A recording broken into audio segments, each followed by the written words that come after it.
दोस्तों, आप देख रहे हैं कि मतीउल्लाह जान जैसे सहाफ़ी इस मुल्क को ना सिर्फ बर्बाद करना चाहते हैं बल्कि गुमराहियत फैला रहे हैं, और ये खुली गुमराहियत है। और ऐसे ऐसे तज्ज़िये घड़ घड़ कर पेश करते हैं और ख़ुद को इतने बड़े दानश्वर समझते हैं कि वो इस मुल्क को ना सिर्फ चलाने की सलाहियत रखते हैं बल्कि इस मुल्क की तमाम चीज़ों को जानते हैं। मैं उनसे ये एक सवाल पूछना चाहता हूँ बतौर सहाफ़ी, क्या उन्होंने बहरिया टाउन वाले मलक रियाज साहब से प्लाट नहीं लिए हैं? क्या वो FBR के कच्चे चट्टे जितने भी हैं और क्या उसमें वो पूरा उतरते हैं? क्या वो दूध के धुले हुए हैं? जो रास्ते उन्होंने इख्तियार किए हुए हैं दौलत कमाने के, क्या वो जायज़ थे? ये वो तमाम सवालात हैं जो वो जस्टिफाई कर सकते हैं बैठकर एक टीवी के ऊपर बराह रास्त।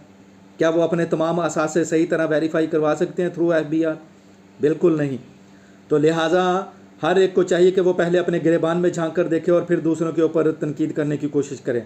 और दूसरी बात यह है कि जब भी पाकिस्तान के अंदर कोई अच्छी तजवीज़ पेश की जाती है उसको ना सिर्फ रद्द कर दिया जाता है बल्कि सियासी पार्टियां भी मुल्क को ना सिर्फ आगे ले जाने में संजीदा और मुखलिस नहीं हैं, बल्कि ये सियासतदान ही हैं जो मुल्क को ना सिर्फ दो लख्त किए हुए हैं बल्कि इसकी धज्जियाँ उड़ा रहे हैं। मैं सियासतदानों से और सहाफ़ियों से ये सवाल पूछना चाहता हूँ, और इसका बड़ा सा सादा सा मेरा सवाल है कि ये सूबे नए क्यों नहीं बनाना चाहते? इनको क्या तकलीफ़ है? जब भाइयों में जायदाद तकसीम होती है तो क्या ख्याल है, सूबे भी तकसीम होने चाहिए?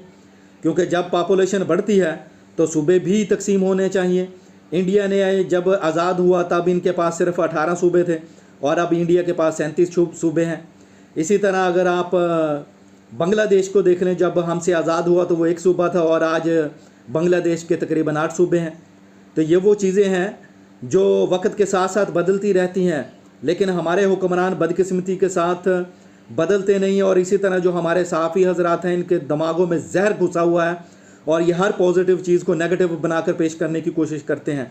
यही वो अलमिये हैं जो इस मुल्क को ना सिर्फ आगे बढ़ने में बड़ी रुकावटें डाले हुए हैं बल्कि इन सहाफ़ियों जैसे लोगों को साफ़ कर देना चाहिए मुल्क के अंदर से, और इनकी ज़बान बंदी और तालाबंदी कर देनी चाहिए, चूँकि ये लोग ना सिर्फ पूरी कौम के दिमागों में जहर घोल रहे हैं बल्कि इस मुल्क को भी आगे बढ़ने में ना सिर्फ रुकावट पैदा कर रहे हैं बल्कि अपने आप को ये समझ रहे हैं कि हम बहुत बड़े दानश्वर हैं।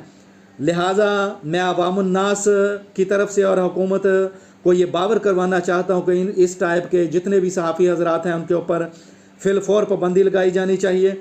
और दूसरा ये है कि 28वीं तरमीम हर सूरत में होनी चाहिए और NFC अवार्ड ख़त्म किया जाना चाहिए, क्योंकि सूबे नालायक हैं और इनके पास इतनी सलाहियत नहीं है कि वो अच्छे अंदाज में काम कर सकें।